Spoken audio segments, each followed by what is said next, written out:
Hello అండి. నమస్తే. దీపావళి శుభాకాంక్షలు అందరికీ. అందరూ కూడా ఆయురారోగ్య అష్టైశ్వర్యాలతో ఉండాలని కోరుకుంటున్నానండి. పిల్లల చేత టపాస్ కాల్పించేటప్పుడు చాలా జాగ్రత్తగా దగ్గర ఉండి కాల్పించండి.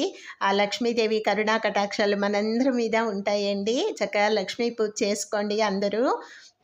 అయితే ఇప్పుడు రేపు పాడ్యమి మధ్యాహ్నం నుంచి వచ్చింది కాబట్టి కార్తీక మాసము కార్తీక సోమవారం కాదండి. మనకి పాడ్యమి స్నానానికి పనికిరాదు, ఉపవాసానికి పనికిరాదండి. రేపు సోమవారము మధ్యాహ్నం నుంచి వచ్చింది.